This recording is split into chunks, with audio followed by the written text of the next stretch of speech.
Hello, everyone. I'm Jonathan Little. I want to thank you for being here with me today.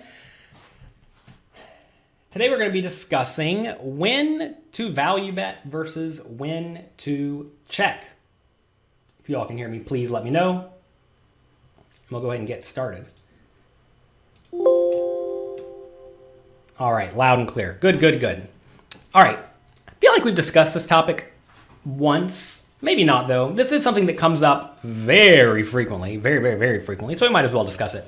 Again, if you all have any ideas for topics you would like me to discuss, please let me know. I know I have, 100 of these currently at PokerCoaching.com in the classes section where we, discuss topics of your choosing for about 30 minutes. But if there's anything that is not there, please let me know because I want to make sure we cover literally every, somewhat difficult topic that exists in poker. So please help me with that. All right, so today, with a decently strong but no nut hand, this is probably non-nut hand, I'm never sure if I should value bet or check for pot control. Can you give me any tips? Why? Yes, I can. All right, so first things first, go through the poker coaching homework. There are tons of examples of how to play the roughly GTO strategy that is, somewhat easily implementable. I know that at first, the way we utilize the poker coaching homework is perhaps a little bit confusing. A little bit. And maybe a lot. And I fully realize that.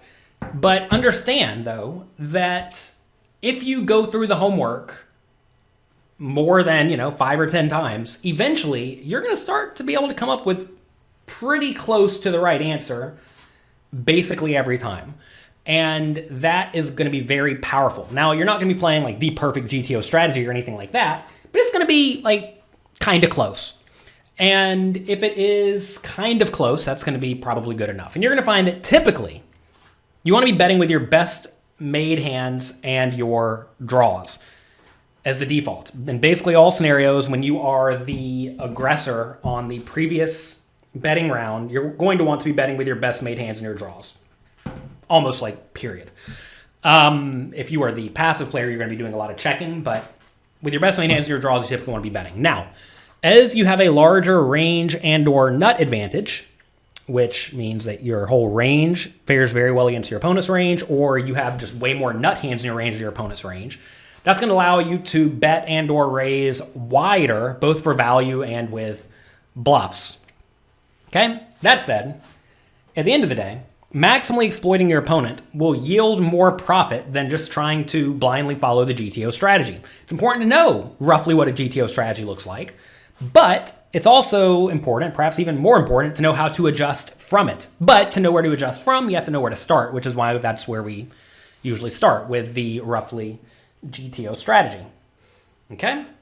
So we need to learn how to adjust to the opponent. So whenever you have a value hand, like you think it's probably best, you always want to ask yourself, what can go wrong? And to be fair, when you're presented with any decision, always ask yourself, what can go wrong? But also, how likely is that thing that could go wrong? How likely is that to actually happen? For example, if something could go horribly wrong, but it will almost never happen, it's not such a huge concern, right? I mean, examples in life of this are when you get in a car to go drive somewhere, right? There is some non-zero chance, even if you drive perfectly, that someone's going to hit you, right? And you're going to die or be maimed in some way, right? It could go horribly wrong, but it should not be a huge concern. Like, yeah, the risk of getting hit by a car is tiny. When it happens, it is catastrophic. But in order to live a reasonably productive life, it's a trade you make, right?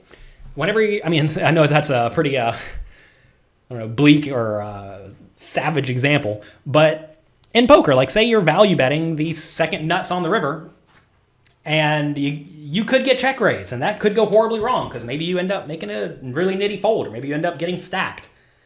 But it is definitely going to be worth it to make a value bet with the second nuts in virtually all scenarios, right? Because you have the best hand the vast majority of the time. So yeah, it could go horribly wrong, but if the risk is very low, then you shouldn't worry about it. Now, if the risk is high, right, as that bad thing is more likely to happen, or if there's a lot of things that could go wrong, you should be more inclined to adjust for them, start to avoid those things, right? Like, for example, say you're going to go out and instead of driving a car in traffic, you're going to drive a bicycle in traffic in the middle of traffic.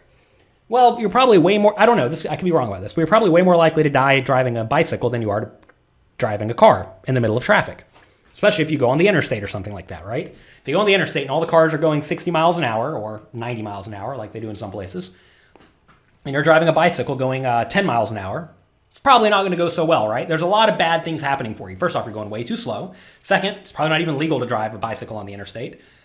Next, you're definitely not seat belted inappropriately, right? There's just like a lot of bad factors that could be happening, and therefore you don't do that because that would be really, really dumb, right?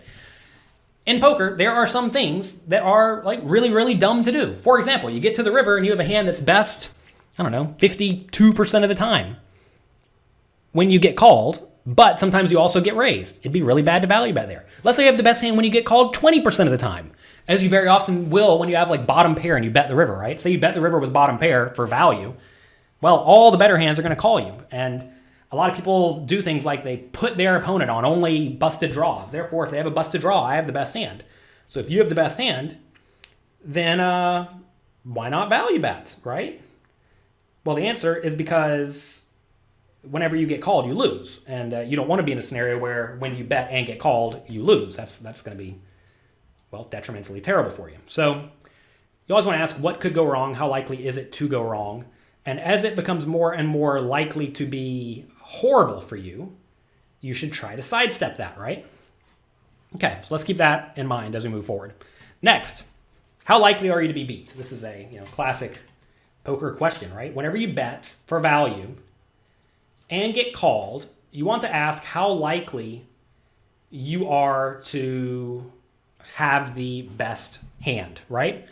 And some people think that you need to have the best hand more than 50% of the time when you get called to justify value betting, but that's not exactly true. When you're out of position, you just need a bet to be better than a check, which sometimes means you can actually win less than 50% of the time because, like, let's say whenever you check, you always plan to check fold. Well, now every time you check in your opponent bets, you just lose the pot, right? If you could collect the pot, 40% of the time, it's probably, or 45% of the time, that's way better than collecting it way less often.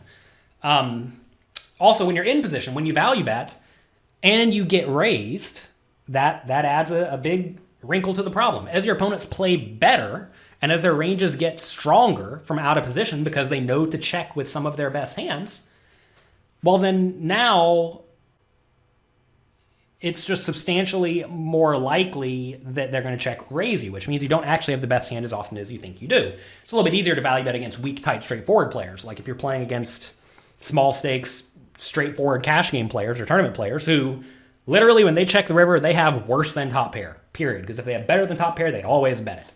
Against those players, you want to value bet very relentlessly, very thinly, because they're going to call you with a lot of, their range is just all garbage, and they're going to call you with some of it, right? It's like free to value bet against those players, but not against good players. So anyway, with your best marginal made hands and your weakest premium made hands, you typically want to be inclined to value bet in a lot of scenarios, especially when your opponent has not represented an immense amount of strength by, check raising the flop or turn or something like that. And a very common spot where, let's say you bet the flop, your opponent calls, it goes check, check on the turn, they checked you on the river.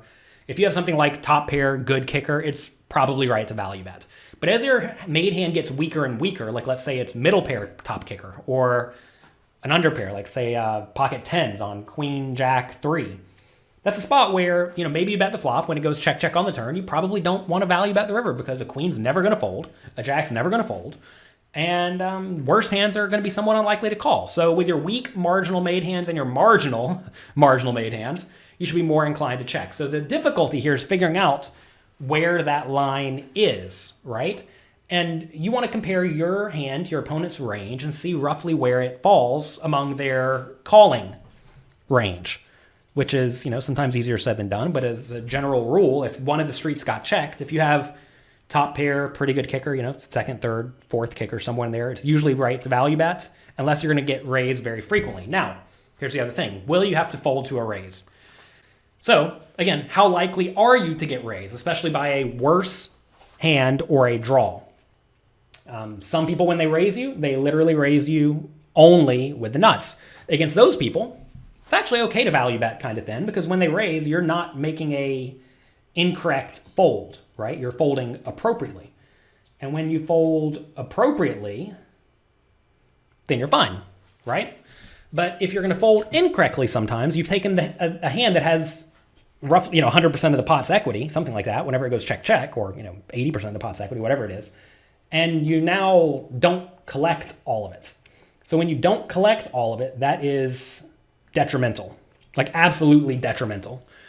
And you want to make sure that you are fully collecting your equity. And so if it's unlikely that you're going to get check raised as a bluff, you should be way more inclined to value bet. Or, even by a range that just contains a lot of better hands than yours. But if you are going to be somewhat likely to get raised, you now have to start to check behind with more hands, because it's usually pretty bad to get raised when you have a marginal made hand that's not quite the nuts.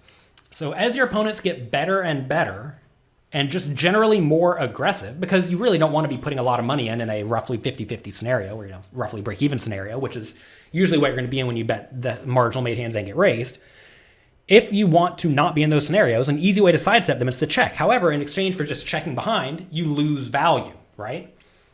So it's a balancing act to some extent. I know that's not a very clearly defined answer. I know some people just want a defined answer of always bet this and never bet this, but that's not how poker works. Hate to break it to you. And obviously, if your hand is so strong that it does not have to fold if it gets raised, then this just doesn't matter. Just value bet it very, very easily. I know, I'm trying to think, like recently, last time I played live poker, I was playing against a guy, Darren Elias, who is known to just randomly put in raises on the turn in the river. And against him, you know what happens? He gets to realize his equity very well. He gets to check call flop very wide. He gets to check call turn very wide, because he knows he's not going to get blown off his equity on the river too often. And whenever he does value bet, or whenever you do value bet thin against him, he's going to raise you out of your seat every once in a while. And when he raises you out of your seat, it's horrible. It's horrible, because you have to end up folding. So you know what happens is you stop value betting him thinly, which allows him to then get to the river frequently and realize his equity in a lot of small and medium pots, which allows him to collect his equity and slowly chip up in tournaments. Turns out, when you put your opponents in nasty spots by being aggressive, they in turn have to stop being aggressive so much, which is really good for you. If you just get to play a lot of small and medium pots with your medium strength hands, you essentially chop up the blinds and the antes over and over and over again.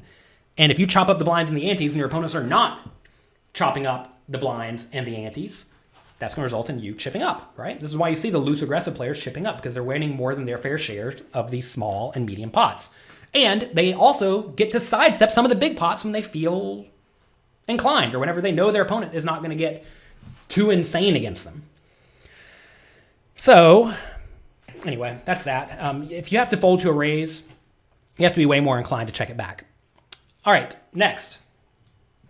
Will your opponent frequently call when they are behind? So some players are going to fold almost all hands worse than top pair and premium draws to a bet on any betting round. So against these players, it may not make sense to be betting a little bit thin, right? Because if you bet thin for value, let's say strong middle pair, they're only going to call with better made hands, which you have almost no equity against, and then premium draws, which are in great shape against you, like fine enough shape, right? So you're not really extracting value or getting equity, right?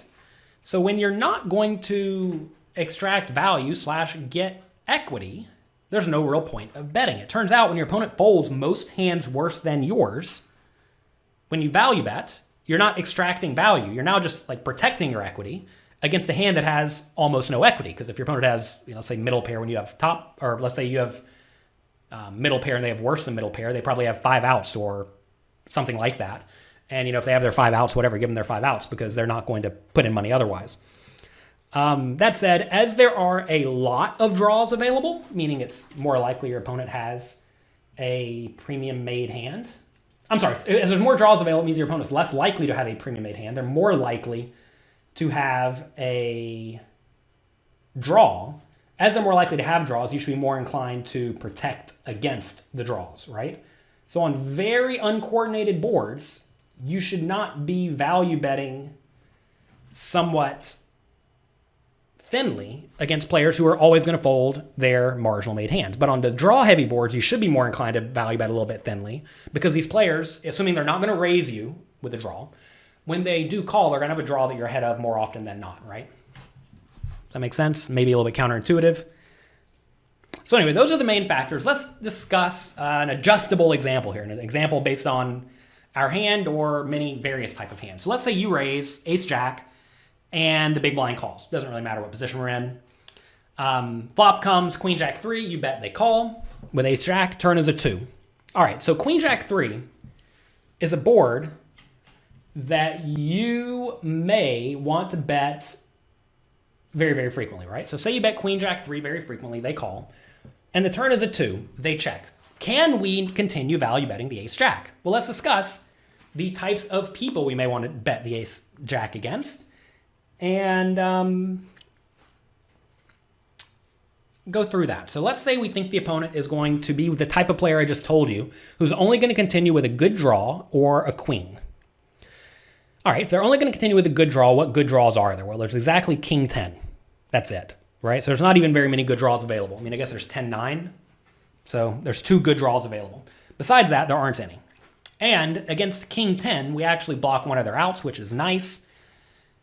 And so this is a scenario where we don't really care about the draws all that often. So that means they're more likely to be continuing with a queen. So if they have a queen, how does ace jack fare? Well, it doesn't fare very well at all. So this is the type of player we want to be checking against. This straightforward player who's going to fold out everything worse than a jack and worse, and they're always going to continue with the draws. This is the type of player we don't especially want to be betting against. Now, if this player is always, let's pretend like this for just a second. Let's say they're literally always going to check when they miss a draw on the river. Let's say it goes check, check on the turn, and they have king 10 and they miss on the river. If they're always going to check and never going to bet, should that make you more inclined to bet the turn or check the turn? Take a second, ask yourself this. How likely is, if your opponent's going to be bluffing the river frequently, should we be more inclined to bet the turn or check the turn? These are the kind of things you want to be asking yourself, right? To try to figure out what you should do in these scenarios. Take a second, think about it. Type it in, tell me what you would do. Right, you got it. So say if your opponent is not going to bluff the river, you should be more inclined to bet on the turn, right? Because if you let it go check, check on the turn and they're not going to bluff the river, you just let them collect their equity out of the pot and you don't extract any value, right? So you want to make sure that you are inducing the opponent to do what you want them to do. Let's say if you have queen 2, should that make you more inclined or less inclined to value bet the turn than if you have ace jack? Take a second, think about it. Well, whenever you have a queen in your hand, now it's more likely your opponent does not have a queen, right? So if your opponent is less likely to have a queen, then we should be more inclined to value bet, right? Does that make sense? If you think about it, it does make sense because when you have a queen in your hand, you now block the queens. If you block the queens, then your opponent is more likely to have a jack or a draw. And if they have a jack, you're ahead. And if they have a draw, you're also ahead, right? One second. Thank you. All right.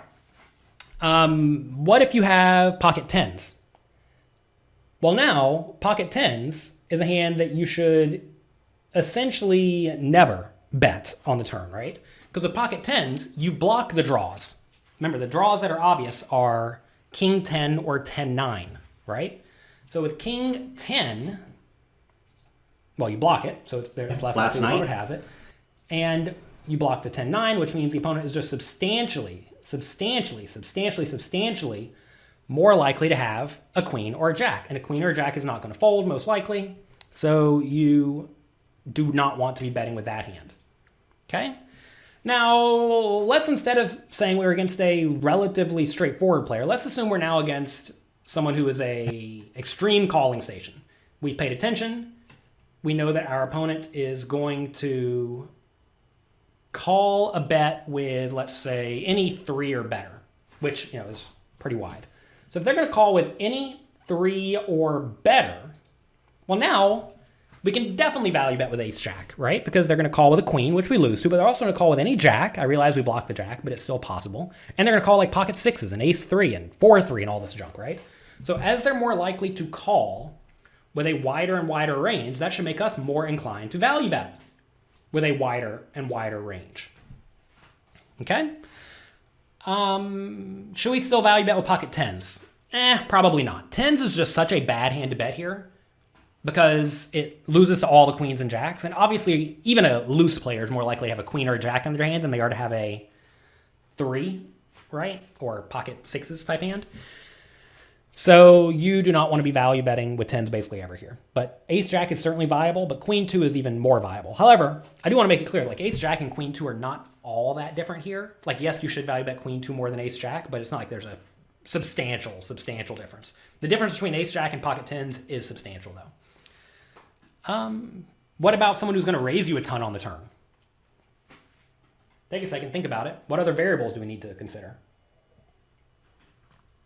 Well, if they're going to raise you a ton on the turn, that's not necessarily bad. If they're going to raise you with all sorts of garbage on the turn, then that's actually okay, because you can bet with a hand like queen 2 and then just not fold it. You may say, you'd call a check raise with queen 2? Well, yeah, if they're going to check raise you a ton, right? Like imagine they're going to check raise you literally every time they have queen 2. I'm sorry, every time they have like king 9 or 9-8 for just like totally bad bluffs.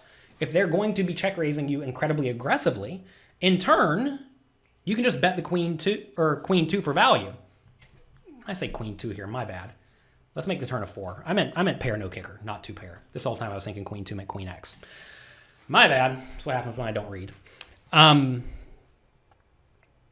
this scenario, though, whenever you have a hand that is likely best, but only if a small or medium amount of money goes in, you generally want to be cautious unless you know something very clear about your opponent. And as you know more and more about your opponent's tendencies, as like let's say they're going to check raise you every time with all their garbage, especially if you make a particular bet size, which often will happen. Some people will view a small bet as obviously weak, whether or not it's actually true. And if they're going to always check raise a small bet, well, you can just bet small queen 2 and then not fold it, right? Some people, though, they'll check raise you very frequently, but they'll be check raising very frequently because their range is so strong to begin with. Now, let's say they're only going to check call the flop with pretty good hands. And let's say they're going to fold out every hand besides a queen or worse on the turn to a bet. And if they are going to continue, they're going to raise. So let's say they're going to continue with any queen, and they're going to continue with king 10 and 10-9. And they're going to raise all of it. Well, now that's like the exact player you do not want to bet against. Because, yeah, you have the best hand with your queen 2 or your ace jack very frequently. But when you bet and get raised, it's a disaster. Because now you're in a big pot with a pretty junky scenario. So you would rather avoid that. I know I probably sound like a broken record here going through these scenarios, but these really are just like the few main factors you want to consider so that you can know how to exploitatively bet. How often are you going to get raised? How likely do you have the best hand? How often are they going to call with worse, right? And as you toggle around those factors against various types of players, very specific tendencies your opponents have, that's going to allow you to just generally make better and better and better decisions across the board. So if you all have any questions pertaining to that, definitely type it in the comments, let me know. But also, really, I do want to make it clear. Go through the poker coaching homework, please, please, please, please. We discuss very frequently like when you should be betting often. And as you're betting more and more often, because you have a range or nut advantage, you get to bet with a wider range of value hands. The hands you get to bet for value become slightly weaker. But if you're betting very infrequently, you don't get to bet wide for value at all. And knowing how these hands fit into a roughly GTO strategy, the implementable GTO strategy that I've taught all my students at PokerCoaching.com how to do and how to use, that's going to go a long way to helping you know where to adjust to in these scenarios. Because like I said, sometimes ace-jack is just like a no-brainer bet on the turn, and other times it's a scenario where you should never bet it on the turn, purely based on your opponent's tendencies. And the question then becomes like, how far down the line does it go? Like say it's, queen jack 3 or queen jack 4, whatever we said. Let's say we had a jack 2. So, middle pair bad kicker. Is that a hand we can ever value bet on the turn? And it turns out, against some of the most loose, passive, bad calling stations, turns out, yeah, you can value bet the jack 2 on the turn because you protect your equity. Some worse hands will call, if they'll call a pocket 6s and ace 3, etc. And then that lets you protect your equity. And then on the river, you just let it go check, check. And then you protected your equity a ton on the turn. You got a lot of value on the turn. And then you don't put any more money in on the river, because now on the river, your opponent's going to fold out their busted draws. So there are certainly spots where it even is feasible to go for a very wide value bet on the turn against some people. Now, should you ever bet the pocket 10s? I would probably say no. That's why I left 10s in here, because it's such a bad hand to bet. But knowing that jack 2 could conceivably be bet is important, right? Because you can figure out how far you can adjust down, because jack 2 is normally a very, very easy check on the turn. But some people think, okay, well, if jack 2 is an easy bet, then 10s is only one notch lower, so it must be a good bet too. But it's definitely not, due to blocker effects and due to no longer blocking the queen and the jack, right? So anyway, that's that. I know it's a broad topic. Go through the poker coaching homework. Do it over and over and over again. That's going to go a long way to helping your understanding with this. And do not forget to adjust to your opponent's tendencies, because that is where the big bucks are made. Hello, everyone. I'm Jonathan Little. I hope you're enjoying the Thanksgiving Day marathon. I hope you're soaking up all of this great content that we've produced over at PokerCoaching.com. And I want to tell you about my Black Friday sale that's taking place right now, where you can get up to 78% off many of the amazing products I've made and my coaches have made over the last few years. So, for the first time ever, I made a gigantic tournament masterclass. This thing is over 30 hours long, not even including the many hand reviews that I made to go along with this, including wins in regular tournaments, PKO tournaments, and satellites. You can actually only get the Cash Game Masterclass if you are a member of Poker Coaching Premium. And normally, we charge $99 a month for Poker Coaching Premium. But if you subscribe for a 3-year subscription, you can actually get it for less than the regular price of the Poker Coaching Standard membership. You can get 3 years for $1,399. It's a little bit less than $39 per month. And if you want to get good at poker tournaments or cash games, well, this is for you.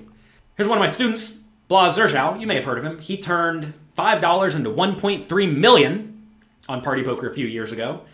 And then just recently, this last year, he turned $100 into $400,000 again on Party Poker. He says PokerCoaching.com has helped him lay strong foundations to excel at no-limit hold'em games and to further work on his game with my help. He's absolutely crushing it. His results are not typical. I don't have results that good over the last few years, but he has been absolutely crushing it. And he's been a Poker Coaching member for a very long time. Like we said, you can get Poker Coaching Premium now for less than the price of Poker Coaching Standard if you sign up for 3 years. As you see, loads and loads and loads and loads of content. I didn't even mention our GTO preflop charts. We have extensive GTO preflop charts. There's an app for your phone. You can access those on your phone, and the vast majority of the material we discussed here. We also have 30-day challenges to give you little bits of content every day to ensure that you are working hard and developing good study habits. Because if you study even 30 minutes a day, every day, you're going to be really good at poker in about a year or so. So we make sure that all of our students are doing that. Like I said, you can get 3 years for only $1,399. Check it out at pokercoaching.com/Black Friday. And understand that I created Poker Coaching Premium to give you all the tools and training that you will ever need to achieve your full potential as a poker player. That is what I want for you. But if for some reason you think I have failed to deliver on that promise, I do not want or deserve your money. I am not running a training site here where I'm just trying to get your money up front and then quit poker and not teach you anything else and not provide additional content. We are consistently hiring the best players in the world to teach you how to succeed at poker. And if you think I fail at that, ask me for a refund and I will give it to you. No questions asked. You have 30 days after you sign up. If you don't like it, ask for a refund. No questions asked. You'll get your money back because, look, if I don't help you, I don't deserve it. Simple as that. I don't really know how I can be any more fair. So that's it. Hope you are enjoying this Thanksgiving Day marathon. Thank you very much for taking time to watch it. Hope you learn a little bit. Hope you learn a lot. You might as well. And again, if you want to sign up for PokerCoaching.com to get access to all of this stuff that we've discussed, I know it's a lot, but if you want access to all of this stuff, go to PokerCoaching.com/Black Friday. Happy Thanksgiving. Have a great day and enjoy the rest of the show.